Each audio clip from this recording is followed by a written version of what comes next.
Mi nombre es Robert Sosa, y hasta hace 3 meses era un hombre común. Trabajaba como guía turístico en Saltillo, mostrando a los visitantes los rincones históricos de la ciudad, las antiguas casonas coloniales, el Museo del Desierto, las ruinas de las viejas minas de plata. Nunca fui de creer en leyendas ni apariciones, pero todo cambió cuando acepté un trabajo en el que nunca debía haberme metido. Fue en una tarde sofocante de octubre cuando un hombre entró en la oficina donde atendía a los turistas. Llevaba un traje oscuro, aunque el calor justificaba algo más ligero. Sus ojos eran hundidos, casi sin vida, y su voz sonaba extraña y cansada, como si hubiera pasado años sin hablar. «Necesito un guía para la mina de Naica», dijo, colocando un sobre abultado sobre la mesa. «Alguien que conozca los túneles antiguos». El dinero era más de lo que ganaba en un mes. La mina de Naica era famosa, pero no por las razones correctas.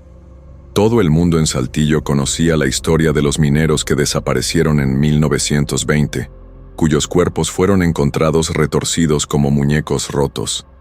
Decían que algo se quedó ahí abajo, algo que nunca debió ser perturbado. Dudé, pero las cuentas estaban apretadas, y el hombre aseguró que solo sería una inspección rápida. Según él, era un inversionista interesado en reabrir parte de la mina para el turismo. El día acordado, me esperaba en la entrada de la mina, ahora abandonada. El portón oxidado rechinó cuando lo empujé, y el aire helado que salía de adentro me puso la piel de gallina. Era como si la mina estuviera respirando. «Sígame», ordenó el hombre, encendiendo una linterna débil. Descendimos por túneles estrechos, con las paredes marcadas por viejos golpes de marro. Cuanto más bajábamos, más pesado se volvía el aire, como si algo nos estuviera observando. En cierto punto, me di cuenta de que ya no se escuchaban los sonidos de la superficie, ni el viento, ni los pájaros, solo el eco de nuestros pasos y, algo más, un susurro. Me detuve, el corazón latiéndome con fuerza. ¿Escuchó eso?, pregunté, pero cuando volteé el hombre ya no estaba detrás de mí. Su linterna estaba en el suelo, apagada, y entonces, en la oscuridad absoluta, sentí algo rozando mi cabello, un toque helado, seguido de un olor pútrido, como carne pudriéndose en un lugar húmedo. No estaba solo.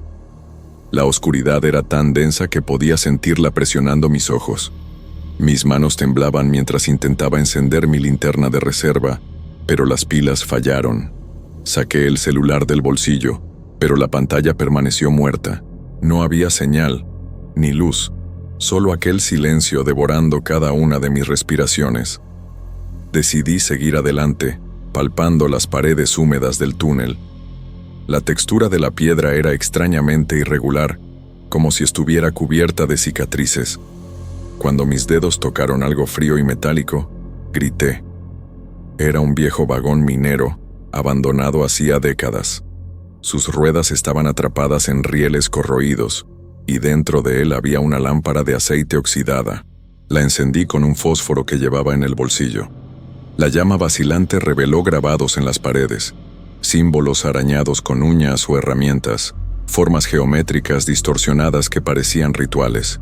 No eran marcas de minería, eran advertencias. El aire cambió de repente. El frío cortante dio paso a un calor húmedo, como el aliento de una bestia dormida. La lámpara titiló, proyectando sombras que se retorcían sobre la piedra. Fue entonces cuando escuché el primer gemido. No venía de ningún lugar, o de todos al mismo tiempo. Un lamento bajo, casi imperceptible, que resonaba en las entrañas de la mina. Sujeté la lámpara con más fuerza y vi que el túnel delante de mí se bifurcaba. A la izquierda, las marcas en las paredes eran más densas, casi frenéticas. A la derecha, el camino parecía despejado, pero había algo en el suelo. Huellas. No eran del hombre del traje. Eran pequeñas, como de un niño, pero deformadas, con los dedos arrastrándose en el polvo. Mi estómago se revolvió. Nadie entra aquí desde hace años. Elegí la izquierda, obligándome a seguir avanzando. Cuanto más caminaba, más fuerte se hacía el gemido, hasta convertirse en una cacofonía de voces susurrando en un español antiguo. «No salgas, no salgas». Las palabras se repetían, distorsionadas, como si vinieran de una radio con interferencia. De repente, la lámpara se apagó. Intenté encenderla de nuevo, pero la mecha quemó mis dedos. En la oscuridad, sentí algo escurriendo por mi nuca. Agua. Llevé la mano a la cara. El olor pútrido llenó mis fosas nasales. Sangre. Giré sobre mí mismo, desesperado, y tropecé con algo blando. Cuando apoyé las manos en el suelo, se hundieron en una sustancia pegajosa. La lámpara soltó una última chispa, iluminando lo que tenía frente a mí. Un abrigo de lana empapado, del mismo tejido y color que los uniformes de los mineros de 1920. Y entonces, ellas aparecieron. Espíritus humanoides, esbeltos, emergiendo de las grietas en las paredes. No tenían rostros, solo siluetas que absorbían la luz, retorciéndose en ángulos que quebraban mis sentidos. Uno de ellos pasó rozando mi oído y susurró, con la voz del hombre del traje: «Ya eres de ellos, Robert». Corrí. No sabía hacia dónde.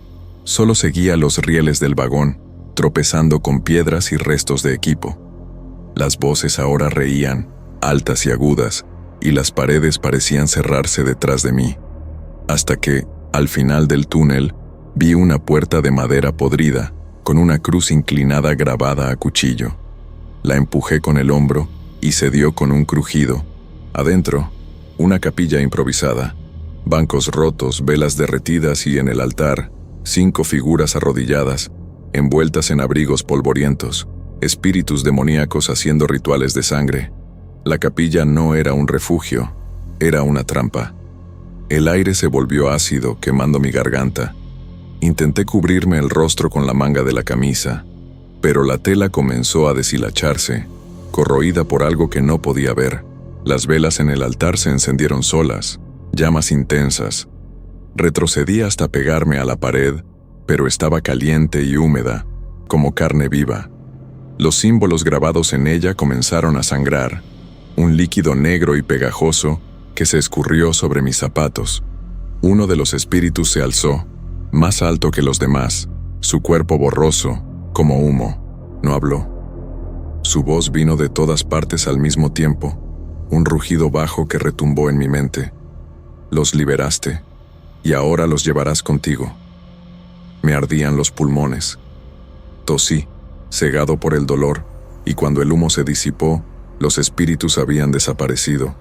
En el altar, sin embargo, había algo nuevo, una cruz de plata, retorcida, con sus extremos afilados como garras. Me acerqué, hipnotizado. La cruz estaba caliente al tacto, y cuando la levanté, me di cuenta de que no era un objeto sólido. Estaba hecha de dientes humanos, fundidos y entrelazados. Antes de que pudiera arrojarla lejos, un dolor punzante atravesó mi palma. Los dientes de la cruz se hundieron en mi carne.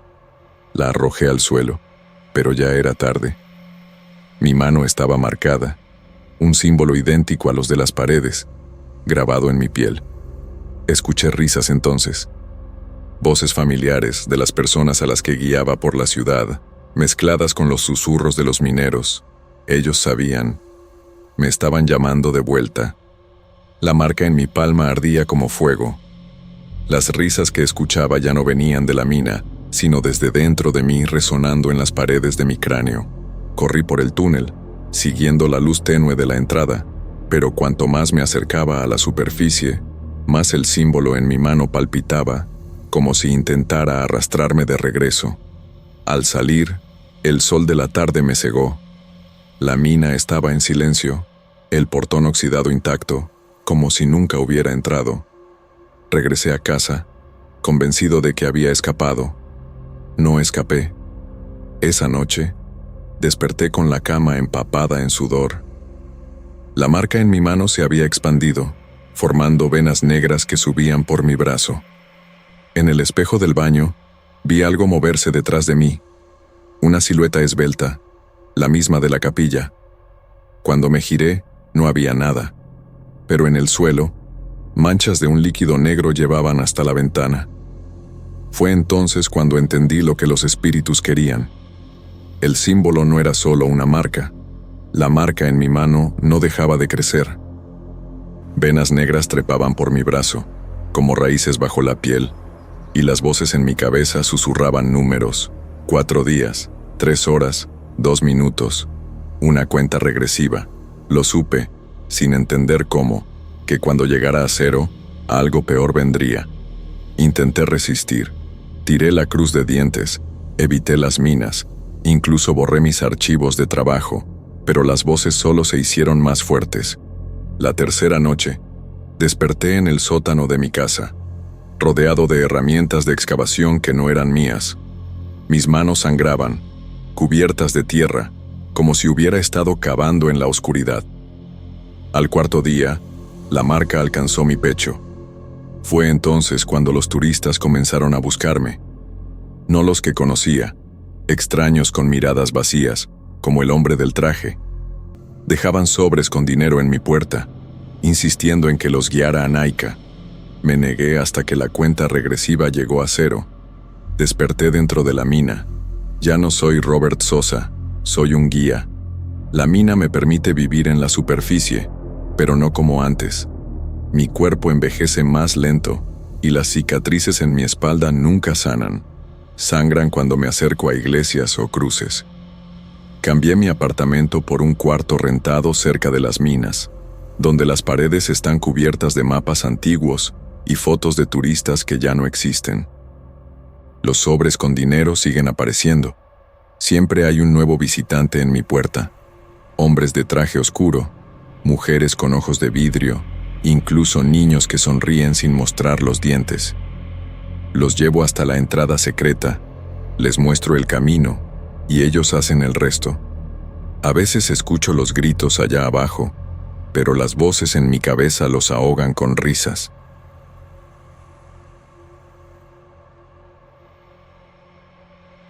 Mi nombre es Santiago Oliver, y soy historiador. Nací y crecí en Saltillo, donde las paredes de adobe guardan secretos que ni siquiera el sol del desierto logra iluminar. Trabajo en la Universidad Autónoma de Coahuila, enseñando sobre la Revolución Mexicana, pero mi verdadero interés siempre ha sido en las historias no contadas, aquellas que los libros han borrado por miedo o conveniencia.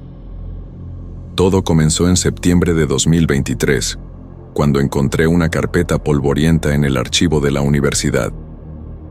Dentro, había recortes de periódicos de 2004 sobre un incidente en la hacienda de Santa Teresa, una construcción abandonada a 20 minutos de la ciudad. 4 hombres habían entrado allí para explorar y salieron diferentes. Los informes médicos describían algo que me hizo temblar: pupilas dilatadas hasta no quedar color, memorias borradas como tinta bajo la lluvia, y una fijación repetitiva por un fuego que no quema. Ninguno de ellos se recuperó. Decidí visitar al único sobreviviente aún vivo, Ramón Varga, internado en el Hospital Psiquiátrico de Saltillo. Sus ojos blancos, opacos como mármol, se fijaron en mí mientras murmuraba frases desconectadas. Ella no estaba sola. El altar estaba frío. Él vendrá. Cuando le pregunté quién era él, Ramón empezó a reír. Un sonido áspero, como metal arrastrado por el suelo. Esa noche, al revisar documentos antiguos en casa, encontré una foto de la capilla de la hacienda. En la esquina inferior, casi imperceptible, había una mancha oscura en forma de una figura encapuchada. La leyenda, escrita a mano, decía: último registro antes del incendio de 1913. Pero no hubo incendio en 1913, o al menos no hay ningún registro oficial.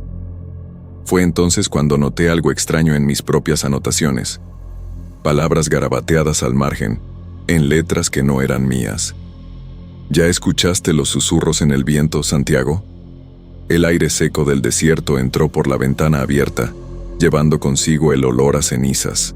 3 días después de la visita a Ramón, decidí ir hasta la hacienda de Santa Teresa.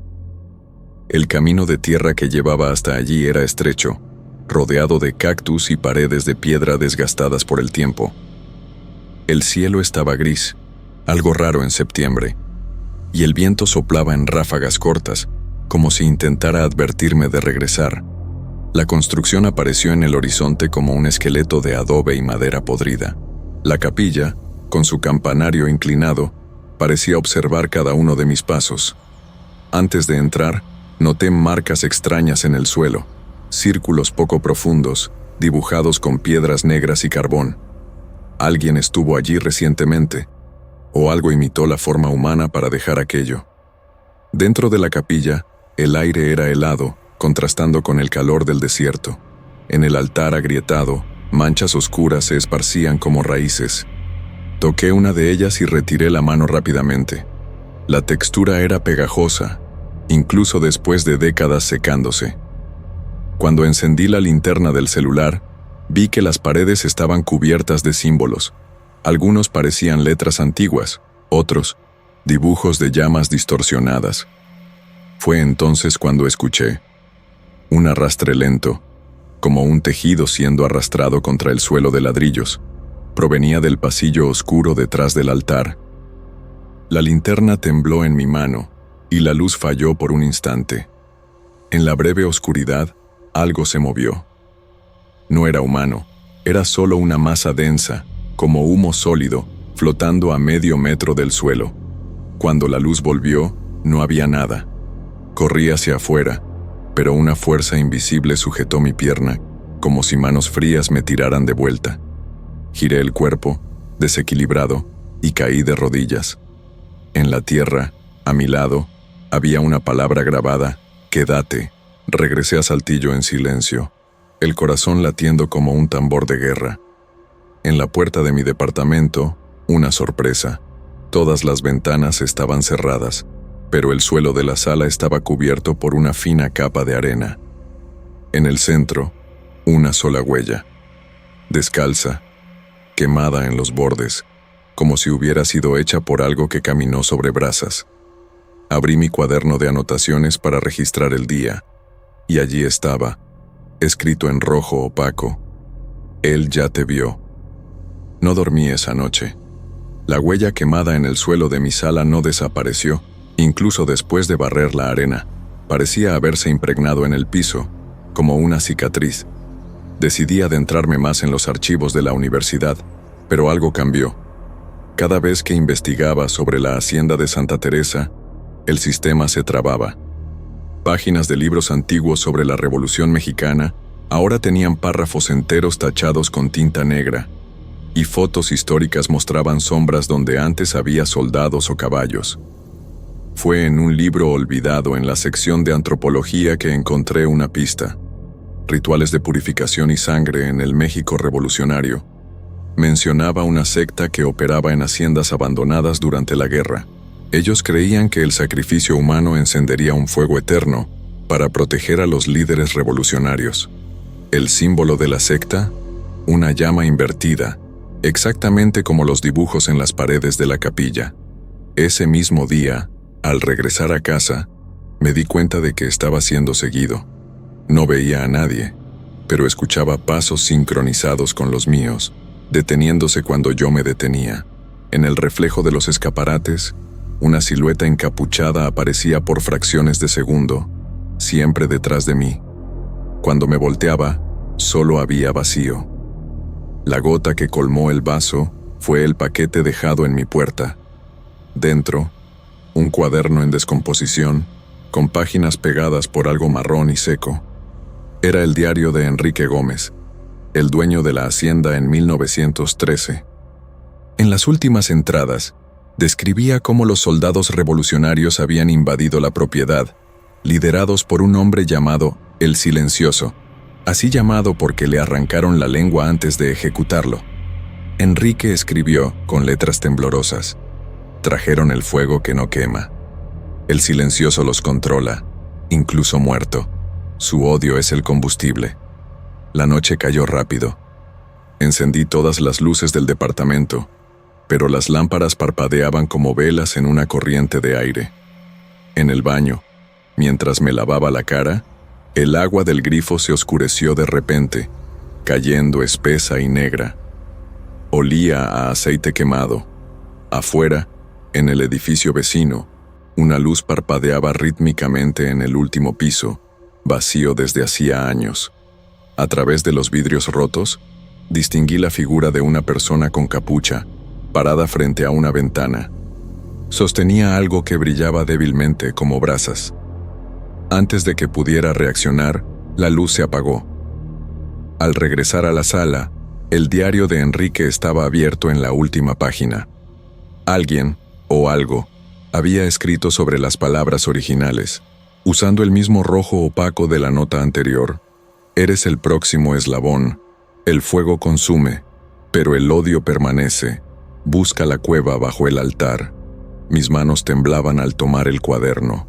Bajo el mensaje, había una foto desvanecida pegada. Mostraba la capilla de la hacienda, y frente al altar, 5 figuras encapuchadas sosteniendo cuchillos. En el centro de ellas, una sexta persona estaba arrodillada, con ropa moderna. Era yo. El olor a aceite quemado impregnó el aire de mi departamento esa noche. Sabía que no podía ignorar el mensaje en el diario. Busca la cueva bajo el altar. Pero también sabía que regresar solo a esa capilla era como entregarme a lo que sea que me estuviera persiguiendo. Aún así, fui.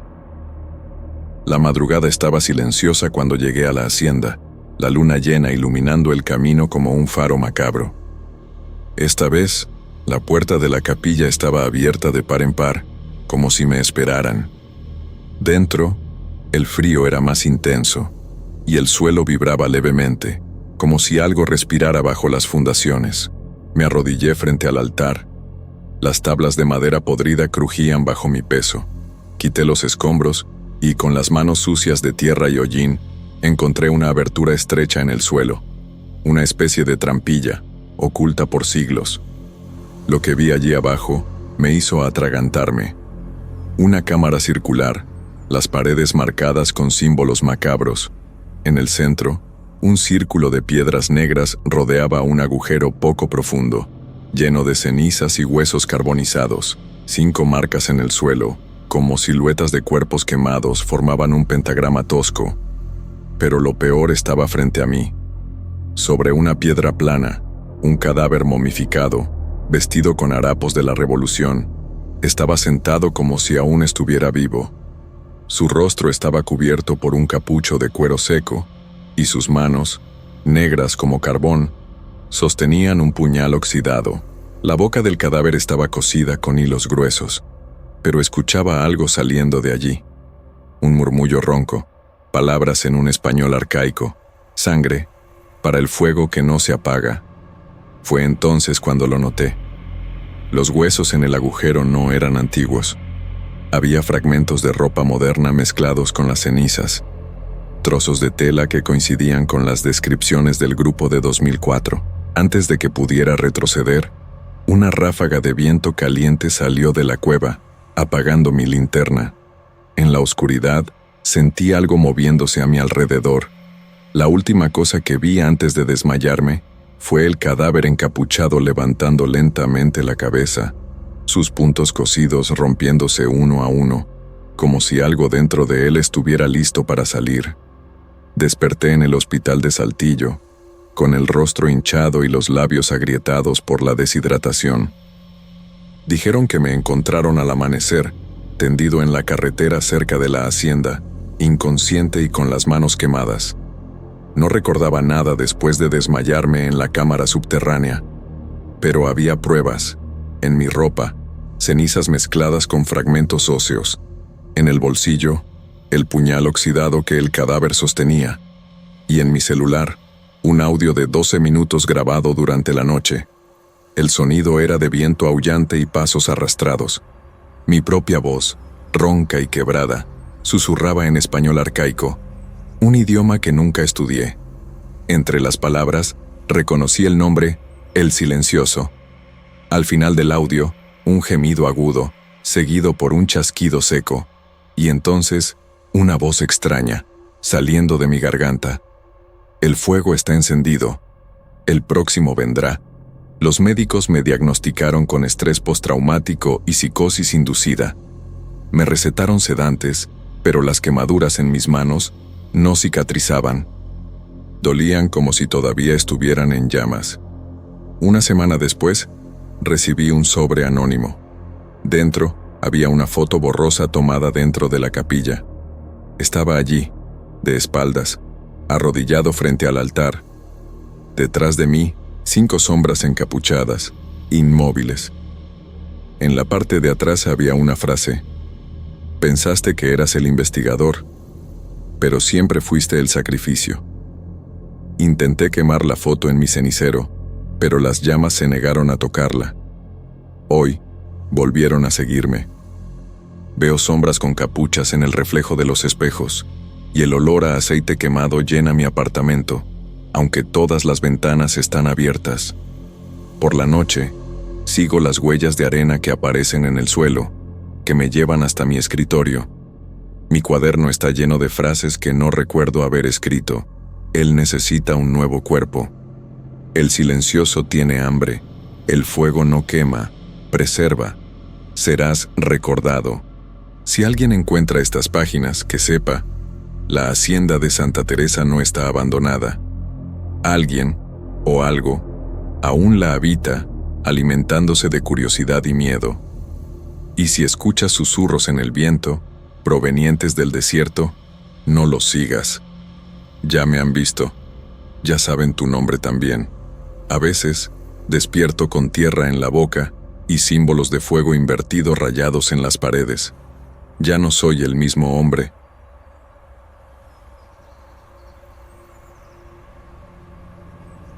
Mi nombre es Lorenzo Díaz. Soy carpintero. Tengo 38 años y nací y crecí en Saltillo. Nunca creí en demonios, hasta que me mudé a esa casa. Todo comenzó cuando compré la casa de los terceros por un precio irrisorio. Estaba abandonada desde hacía décadas, oculta en un callejón estrecho del barrio de San Esteban, donde las viejas paredes aún guardan secretos del pasado. La agente inmobiliaria me dijo que el último dueño había huido del país apresuradamente, pero no le pregunté por qué. Necesitaba un lugar para empezar de nuevo después del divorcio, un techo para mí y mi hijo, Miguel, que vendría los fines de semana. La primera semana fue tranquila. Limpié el polvo secular, pinté las paredes descascaradas e incluso planté un jardín en el patio interior. Pero al 7º día, algo cambió. Encontré una pila de cartas en el suelo de la sala, todas dirigidas a el guardián del portal. Los sellos eran antiguos, datados de 1953, 1957, 1961. ¿Y los remitentes? Nombres borrados por el tiempo, excepto uno, Ignacio Terceros. Busqué en el celular y descubrí que fue uno de los fundadores del barrio, muerto en 1952. Tiré las cartas a la basura, atribuyéndoselas a algún vecino curioso. Pero al día siguiente, estaban de vuelta sobre la mesa, organizadas en una pila perfecta. Esta vez había una nueva. La caligrafía era roja, como sangre seca, y olía mal. La abrí con manos temblorosas. La sangre no fue suficiente. Él aún tiene hambre. Por la noche, desperté con el sonido de pasos arrastrándose por el pasillo. Tomé un martillo del taller e investigué, pero no había nadie. Solo una mancha oscura en el suelo, viscosa y caliente, que comenzó a evaporarse antes de que pudiera tocarla. Volví a la habitación, convencido de que era cansancio. Fue entonces cuando vi la silueta. Estaba parada en la esquina opuesta de la habitación, más alta que cualquier humano, sin rostro, sin detalles, solo una masa de sombra, como si hubiera alguien allí. Intenté gritar, pero el aire desapareció de mis pulmones. La figura se movió hacia mí, lenta, hasta que sonó el despertador. Desapareció. A la mañana siguiente, descubrí que todas las puertas de la casa estaban abiertas de par en par. En el patio, mis herramientas estaban enterradas en forma de cruz, apuntando hacia una abertura en el muro que juraba no existir. Dentro, había un altar de piedra, manchado de marrón, con símbolos que nunca quise descifrar. Miguel llegaría el sábado. Decidí no cancelar la visita. Después de todo, aún no creía. Miguel llegó el sábado, como habíamos acordado. Tenía 10 años, los mismos ojos marrones que los míos, y una energía que iluminaba hasta los rincones más oscuros de la casa. Trajo su patineta y un cuaderno de dibujos, lleno de monstruos y superhéroes. Nada podría prepararlo para lo que estaba escondido dentro de esas paredes. La primera noche, todo pareció normal. Cenamos tacos en el patio, reímos de historias viejas, y él durmió en la habitación al lado de la mía. Me quedé despierto hasta tarde, escuchando cada crujido de la casa, pero nada ocurrió. Hasta que, en la madrugada, un frío cortante invadió la habitación. El termómetro marcaba 25 grados, pero mi respiración formaba nubes blancas. Salí a ver a Miguel. Su cuarto estaba helado, y la ventana, que había cerrado con llave, estaba abierta. Ningún viento explicaba cómo las cortinas se movían como manos invisibles. Mi hijo dormía profundamente, enrollado en sus cobijas, pero algo estaba mal. Sus manos y pies estaban sucios de tierra, como si hubiera cavado en el jardín. Lo limpié en silencio, la culpa y el miedo consumiéndome. El domingo, Miguel despertó diferente. Callado, pálido, le pregunté si quería ir al parque, pero él sacudió la cabeza, diciendo que prefería jugar con el hombre alto. ¿Qué hombre?, pregunté con el estómago revuelto. Ese que está detrás de ti, respondió, señalando al vacío detrás de mí. En ese momento, escuché un arrastre de pasos en el pasillo. Corrí a investigar, pero solo encontré una nueva carta sobre la mesa de la cocina. Esta vez, escrita en un español arcaico, con letras tan retorcidas que parecían arañas. El mensaje era corto: la niño será la clave. Tratando de mantener la calma, llevé a Miguel a dar una vuelta por el barrio, esperando que el aire libre disipara lo que fuera que estuviera sucediendo. En el camino, un anciano sentado en un banco de la plaza me miró fijamente. «Esa casa», murmuró cruzándose. «Los terceros nunca se fueron de verdad». Antes de que pudiera preguntar, se levantó y desapareció por un callejón. Por la noche preparé a Miguel para dormir. Estaba dibujando mientras yo leía. Una figura alta, con los brazos alargados, rodeada de fuego. En la esquina de la hoja, garabatos que parecían números. 1952. «¿Quién es este?», pregunté, tratando de disimular el temblor en mi voz. «El hombre que viene a visitarme», dijo, sonriendo. «Él dijo que tú lo dejarás entrar». Esa madrugada, desperté con Miguel de pie al lado de mi cama. Sus ojos estaban abiertos, vidriosos, fijos en el techo. «Papá», susurró, «él quiere lo que prometieron». Tomé a mi hijo en mis brazos, y él se desmayó. Las cartas siguieron apareciendo. Ahora venían con fotos descoloridas de niños que nunca había visto, y en la pared del patio, donde antes solo estaba el altar, una nueva frase estaba grabada: «La sangre de tu carne nos pertenece». Miguel regresó a la casa de su madre el lunes. No pude contarle lo que sucedió, pero esa noche, solo, descubrí que las herramientas enterradas en forma de cruz estaban cubiertas de sangre seca. Pasaron 2 semanas desde que Miguel se fue. La casa parecía haber absorbido mi presencia, reaccionando a ella. Las manchas en las paredes fueron el primer signo inequívoco de que algo no estaba bien. Al principio, pensé que era humedad, esas viejas paredes sujetas a los caprichos del tiempo. Pero pronto me di cuenta de que las marcas se oscurecían conforme el día avanzaba, tomando formas que recordaban manos extendidas y bocas abiertas. Por la noche, un líquido espeso escurría de ellas, dejando un rastro negro.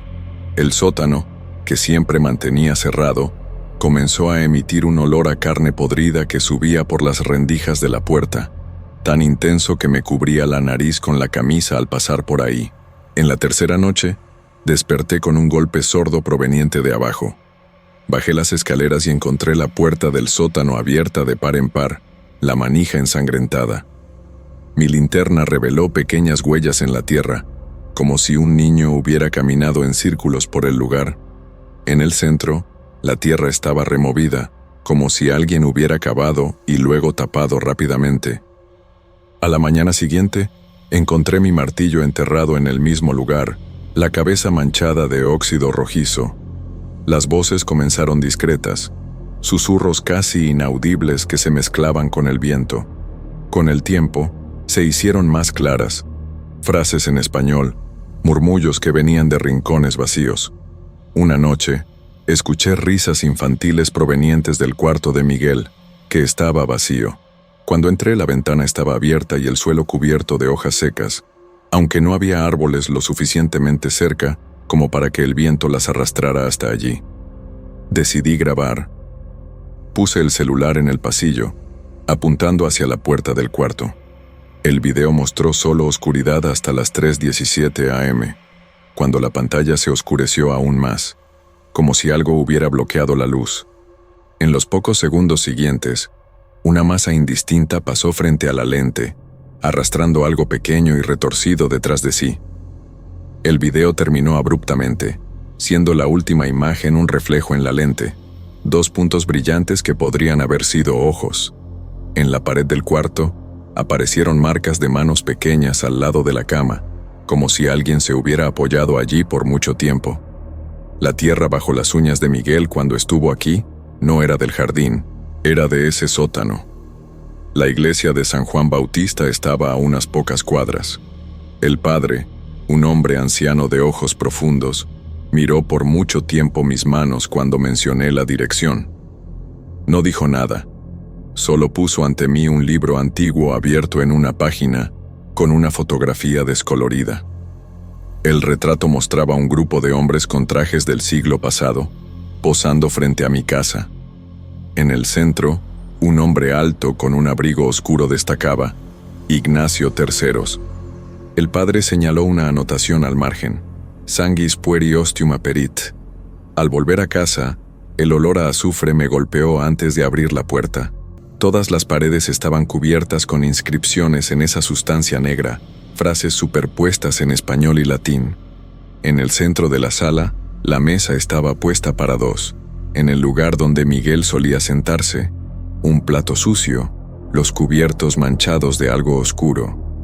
La sombra en la pared opuesta no correspondía a ningún mueble ni objeto en la habitación. Era alta, delgada, y se extendía hasta el techo, donde se retorcía lentamente. Cuando las luces se apagaron, sentí un frío que no venía del viento. Algo respiraba en la oscuridad, sentía que no estaba solo. La oscuridad de esa noche fue diferente. No era solo la ausencia de luz, era algo vivo, que se movía, que respiraba contra mi piel. Cuando las luces finalmente volvieron, la casa estaba transformada. Las paredes ahora mostraban claramente las inscripciones que antes parecían manchas aleatorias, frases como «Él viene» y «La sangre llama a la sangre». Se repetían en patrones que formaban algo más grande, símbolos que dolían a los ojos cuando trataba de enfocarlos. En el piso de la sala, un círculo perfecto había sido dibujado con cenizas, y en el centro, un cuchillo de cocina que nunca había visto antes, oxidado y con la punta rota. Miguel debía venir el fin de semana, pero después de lo que ocurrió en la última visita, no podía arriesgarme. Llamé a su madre e inventé una excusa sobre reformas en la casa. Mi voz sonó tan inestable que ella me preguntó si estaba enfermo. Al mirar mis manos mientras sostenía el teléfono, vi que mis uñas estaban sucias de tierra, exactamente como las de Miguel esa mañana. El padre me dio un nombre, Ignacio Terceros. Busqué en archivos antiguos de la ciudad y descubrí que él no solo era el dueño original de la casa, sino también un médico renombrado en los años 1950, especializado en partos. Los registros mostraban que más de 20 niños habían muerto bajo su cuidado en un periodo de 1 año. No se realizó ninguna investigación. En el archivo muerto del periódico local, encontré una foto que me hizo sudar frío. Ignacio frente a la casa, sosteniendo lo que parecía ser un bebé envuelto en pañales. Detrás de él, en la ventana del segundo piso, una figura alta y oscura observaba la escena. La leyenda decía solo, Doctor, Terceros y el futuro de la medicina en Saltillo, 1956. Esa noche, el sótano me llamó. No con sonidos, sino con una atracción física, como si algo estuviera tirando de mis entrañas hacia su dirección. Cuando abrí la puerta, escalones que no recordaba haber visto antes llevaban más profundo de lo normal. El olor era insoportable, carne descompuesta. Al fondo, descubrí una habitación que no constaba en los planos de la casa. Paredes cubiertas con estantes de vidrio que contenían frascos oxidados. Dentro de ellos, órganos infantiles preservados en líquido ámbar. Un pequeño altar de madera estaba cubierto por velas negras derretidas y fotografías de niños, todos con los ojos arrancados en la imagen. Al girarme para salir, vi mi propia foto en la pared. Era reciente, tomada frente a la casa el día en que la compré. Alguien había dibujado un círculo rojo alrededor de mi rostro y escrito debajo, "El último guardián". Subí las escaleras corriendo, pero la puerta del sótano estaba cerrada con llave desde afuera. Algo comenzó a subir los escalones detrás de mí. No escuché pasos, solo el crujido de la madera cediendo bajo un peso inmenso. Cuando finalmente forcé la puerta, toda la casa estaba diferente. Las paredes sangraban esa sustancia negra, formando charcos en el suelo que reflejaban algo que no estaba allí. En el espejo del pasillo, mi imagen no me acompañaba. En mi lugar, un hombre alto con sobretodo me observaba con una sonrisa estrecha. Miguel llamó en esa madrugada, algo que nunca hacía. «Papi», él me mostró, «es hermoso. Dice que nos llevarás a casa». Colgué y miré hacia la ventana. Afuera, en el patio oscuro, 3 figuras esperaban. Una alta y 2 pequeñas.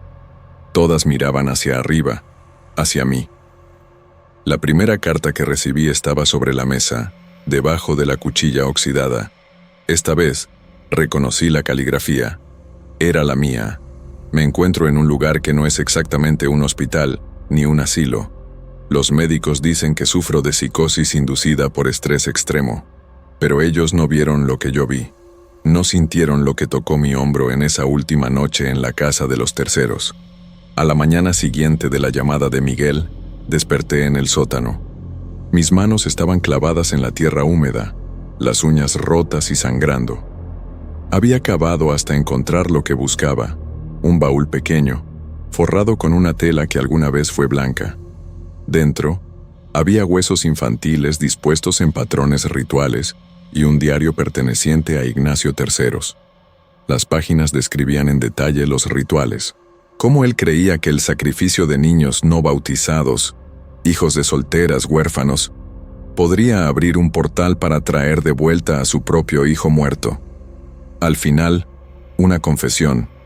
El ritual funcionó, pero trajo algo diferente, algo que se alimentaba del luto. La última entrada era del 12 de diciembre de 1956. Él está aquí ahora, vive en las paredes. Comenzó a traer a los niños de vuelta, pero no como eran. Necesito huir antes de que me use como anfitrión. El tercero guardián fallará, y entonces él vendrá por mí. Yo era el tercero dueño de la casa desde Terceros. Esa noche, me preparé para huir. Llené el coche con lo mínimo posible, pero cuando intenté salir, todas las puertas de la casa se abrieron al mismo tiempo. Un viento helado trajo el olor a carne quemada. Miguel estaba en el jardín como una sombra. Detrás de él, la figura alta del hombre de sobretodo se materializó lentamente, descansando sobre el hombro del niño. Fue entonces cuando entendí las cartas, las fotos, las marcas en las paredes. No se trataba de posesión o maldición, se trataba de sustitución. Necesitaban un nuevo guardián para mantener el portal abierto.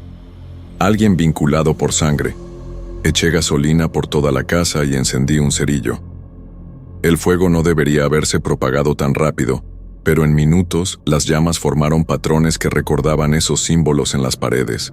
Desde el portal en el sótano, escuché gritos que no eran humanos. Miguel, el verdadero Miguel, fue encontrado a 3 cuadras de distancia, desmayado cerca de la iglesia. No recuerda nada después de la primera visita. La casa se quemó hasta los cimientos, pero a veces, cuando pasaba por el lugar, veía las mismas manchas de humedad en las paredes de los edificios vecinos. Recibo cartas ocasionales sin remitente, siempre con la misma frase: el portal aún está hambriento. Y en las noches en que el invierno es más riguroso en Saltillo, cuando el viento silba entre los árboles viejos, juro que escucho pasos en mi patio. Son más pesados que los de un hombre, más lentos que los de un animal. Me mudé a una casa nueva en la colonia República, al otro lado de Saltillo. Pinté las paredes de blanco, puse pisos claros, instalé ventanas grandes, todo para alejar las sombras, pero ellas encontraron una forma de regresar. Trabajo como carpintero en un taller cerca del centro. Mis clientes elogian mis muebles, dicen que tienen alma. Si supieran que todas las noches inspecciono cada centímetro de la madera, buscando marcas de uñas o inscripciones que no deberían estar ahí. Miguel vive con su madre en Monterrey ahora. Los psiquiatras le diagnosticaron un tipo raro de sonambulismo. 2 veces a la semana, su madre me cuenta que se despierta con los pies sucios de tierra, a pesar de vivir en un apartamento en el 12 de un piso. Cuando me visita, evita quedarse solo en cualquier habitación de la casa. Sigo llevando la vida como puedo. Anoche tomé una decisión. Compré gasolina, igual que hice en esa época. Esta vez voy a terminar el trabajo correctamente. No solo la casa, voy a quemar todo. Mi ropa, los muebles, hasta las fotografías viejas. Tal vez así me deje en paz.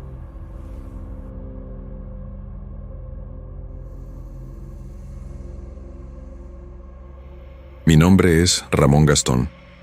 Soy un hombre común, nacido y criado en Saltillo. Trabajo como contador en una pequeña oficina en el centro de la ciudad, llevando una vida tranquila, sin grandes emociones, hasta el día en que me mudé a esa casa. La calle Victoria es una de esas calles antiguas que aún conservan el encanto del pasado. Casas de piedra, balcones de hierro forjado y historias que los más viejos cuentan en voz baja. Cuando vi el anuncio de la casa, pensé que había encontrado un tesoro. Alquiler barato, ubicación perfecta, cerca del trabajo y del mercado. El único detalle era que los últimos inquilinos no se habían quedado más que algunas semanas. Es una casa vieja, Ramón. Hace ruidos, asusta a los desprevenidos, dijo el agente inmobiliario, evitando mi mirada. Pero yo no creía en esas cosas. Los fantasmas eran historias para asustar a los niños o excusas para propiedades mal conservadas. Firmé el contrato ese mismo día. La primera noche fue tranquila. La casa estaba fría, incluso con el calor de Saltillo, y el silencio parecía pegarse a las paredes. En el segundo piso, donde estaba el cuarto principal, había un balcón estrecho que daba al patio interior. Allí, según las historias, la esposa de don Pascual Ibarra había caído. Me acosté temprano, agotado por la mudanza. Fue entonces cuando escuché. Algo se arrastró en el pasillo arriba de mí. Parecía un paso lento, pesado, como si alguien caminara con dificultad. Quedé paralizado. La casa era solo mía, estaba seguro de eso. El ruido se detuvo.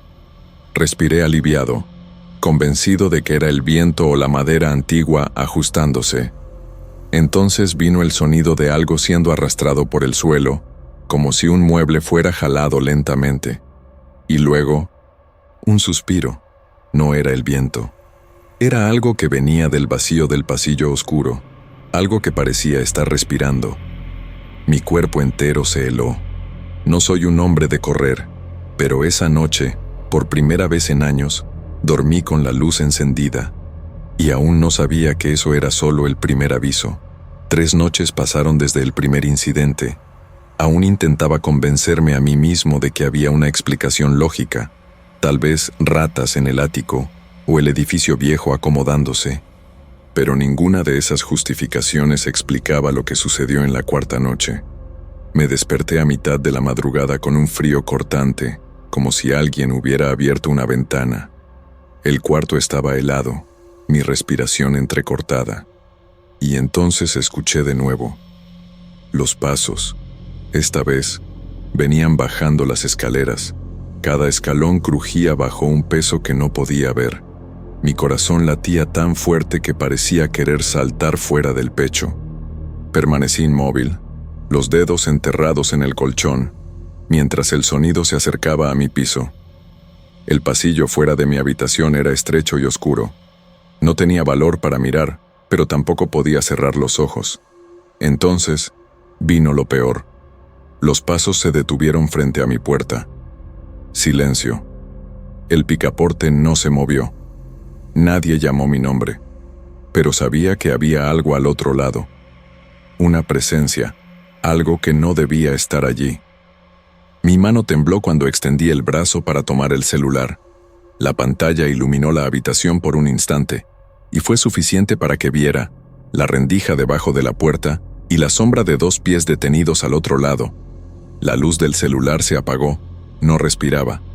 Entonces, lentamente, los pasos retrocedieron, arrastrándose de regreso hacia las escaleras. Solo cuando el último eco desapareció en el piso de arriba, solté el aire. A la mañana siguiente, examiné el pasillo. Ninguna señal de intrusos, ningún viento que justificara el frío. Pero en el suelo, polvoriento cerca de las escaleras, había una marca, como si alguien hubiera arrastrado los pies antes de subir. No quería admitirlo, pero ya no podía ignorar la verdad. Esa casa no estaba vacía. Ya no aguantaba más pasar las noches en vela, esperando que los ruidos volvieran. Decidí tomar una actitud. A la mañana siguiente, fui a la delegación más cercana y pedí hablar con alguien sobre posibles invasiones en la calle Victoria. El oficial frente a mí, un hombre cansado de mediana edad con un bigote canoso, escuchó mi relato con expresión escéptica. «Señor Gastón, ya hemos revisado esa casa antes. Es antigua, tiene ruidos normales de estructura, y no hay registros de allanamientos recientes en la región». Insistí, expliqué sobre las sombras, los pasos, el frío que no era natural. Suspiró, pero terminó cediendo. «Voy a mandar una patrulla a pasar por la noche para echar un vistazo». Esa noche, me sentí un poco más seguro. 2 policías estacionaron frente a la casa por horas, haciendo rondas periódicas. No pasó nada. Ningún ruido, ningún paso. Por primera vez en días, pude dormir, hasta que me desperté con un crujido seco viniendo del patio. Miré por la ventana. La patrulla aún estaba allí, pero los policías ya no estaban dentro. Mi sangre se heló cuando vi sus figuras detenidas en el patio, de espaldas a mí, mirando fijamente hacia el balcón del segundo piso. ¿Por qué estarían allí? ¿Por qué no decían nada? Abrí la ventana para llamarlos. La luz del poste iluminó parcialmente sus rostros. Ojos abiertos, vidriosos, como si estuvieran en trance. Uno de ellos levantó el brazo, señalando lentamente hacia arriba, hacia el balcón. Fue entonces cuando escuché un crujido arriba de mí, como madera cediendo bajo un peso. Los policías no reaccionaron. Continuaron allí, inmóviles, mientras algo que no podía ver se movía en el piso de arriba. Cerrar la ventana fue un acto puro de instinto. Retrocedí hacia la cama, el corazón latiendo como si quisiera escapar de mi pecho. Cuando miré de nuevo, el patio estaba vacío. La patrulla seguía allí, puertas abiertas, radio encendida, y supe, con un terror que me carcomía por dentro, que la próxima vez que esos pasos vinieran, no se detendrían tan pronto. A la mañana siguiente, corrí hasta la delegación. Necesitaba saber qué había sucedido, por qué esos policías habían entrado en el patio, por qué parecían poseídos. El mismo oficial de ayer me atendió, pero esta vez su expresión era diferente, dura, casi desconfiada. «Señor Gastón, mis hombres no vieron nada anormal en su casa. Hicieron la ronda como se acordó y regresaron a la delegación. Ninguno de ellos entró a su patio». «Eso es imposible». Mi voz salió más alta de lo que pretendía. «Los vi allí, parados, mirando al balcón como si Como si qué. Se inclinó hacia adelante. Tragué en seco. ¿Cómo explicarlo sin parecer loco? El oficial frunció el ceño. Luego llamó a los 2 policías que habían hecho la vigilancia. Cuando entraron en la sala, mis dedos se contrajeron involuntariamente. Eran ellos, los mismos rostros, los mismos uniformes. Pero algo estaba mal. Sus ojos estaban vacíos, como si estuvieran solo parcialmente presentes. Uno de ellos tenía una marca roja en el cuello, como si hubiera sido apretado por manos invisibles. ¿Entraron al patio de mi casa?, pregunté, tratando de mantener la voz firme. Se miraron entre ellos. No, señor. Permanecimos en la patrulla toda la noche. La respuesta vino mecánica, como si la hubieran ensayado. ¿Y esa marca en su cuello? El policía tocó la piel enrojecida, confundido. No sé, tal vez sea una alergia. El oficial lo interrumpió, impaciente. ¿Lo ve, Gastón? No pasó nada. Tal vez haya sido un sueño, pero yo sabía lo que había visto, y cuando salí de la delegación, sentí el peso de una mirada en mi espalda. Me volví. Los 2 policías estaban parados en la puerta, observándome en completo silencio, y entonces, en el mismo instante, sonrieron. No una sonrisa normal. Corrí. Y por primera vez tuve la certeza. La casa no solo quería asustarme. Salí de la casa esa madrugada, prometiendo no volver jamás. Pero como siempre ocurre, el miedo y la necesidad se mezclaron. Necesitaba mis documentos, olvidados en el cajón de la cocina. La calle estaba desierta cuando llegué. La puerta, esta vez, estaba cerrada. Forcé la llave, las manos temblorosas. Dentro, el silencio era más denso que lo normal. Encontré los papeles. Estaban mojados, como si alguien hubiera derramado agua sobre ellos. Al lado, una foto antigua. Don Pascual Ibarra. No se parecía a mí, pero había algo en su postura, en la forma en que sostenía los hombros encorvados, que me hizo mirar por segundos más de lo que debía. Subí las escaleras sin querer. No sé por qué. Era como si mis pies conocieran el camino. El balcón estaba cerrado, pero el vidrio de la ventana reflejaba mi figura, pálida, con ojeras profundas. Apenas me reconocía. Entonces, escuché los pasos. No venían del pasillo. Venían de mí. Cada movimiento que hacía ecoaba como si alguien me estuviera siguiendo, imitando mi ritmo. Me detuve. El eco continuó por 2 pasos más. Miré hacia atrás. Nada. Pero en el suelo, proyectada por la luz del poste, había 2 sombras. La mía. Y otra, más alta, pegada a mi espalda. Corrí. Escalera abajo, puerta cerrándose, calle adelante. No paré hasta caer, con la rodilla sangrando. A la mañana siguiente, la casa estaba rodeada de policías. Encontraron un cuerpo en el patio interior. Dijeron que era un vagabundo, que había invadido la propiedad. Cayó desde el balcón como en 1898. Pero cuando me acerqué, vi su rostro. Era el policía que había vigilado mi casa, el mismo que me sonrió en la delegación. Sus ojos estaban abiertos, vidriosos, y alrededor de su cuello, marcas de dedos que no eran de él. Nadie me escuchó cuando intenté explicar. Nadie quiso saber. Esa noche, volví a recoger el resto de mis cosas. La casa estaba fría pero silenciosa, hasta que, al cerrar la maleta, vi una mancha en el espejo del cuarto. Era mi imagen, pero con las manos manchadas de sangre, los ojos abiertos por el terror. Y detrás de mí, en el reflejo, la silueta de don Pascual Ibarra. Una sombra, como si la luz hubiera dibujado algo que no estaba allí. Salí. No miré hacia atrás. La casa fue alquilada nuevamente la semana siguiente. A veces paso por la calle Victoria y veo al nuevo inquilino, un hombre común, con una maleta gastada, sonriendo al mirar hacia las ventanas del segundo piso. Nunca hablo con él, pero sé que, tarde o temprano, veré su rostro en los periódicos, y la casa seguirá allí, quieta, esperando, como siempre lo ha hecho.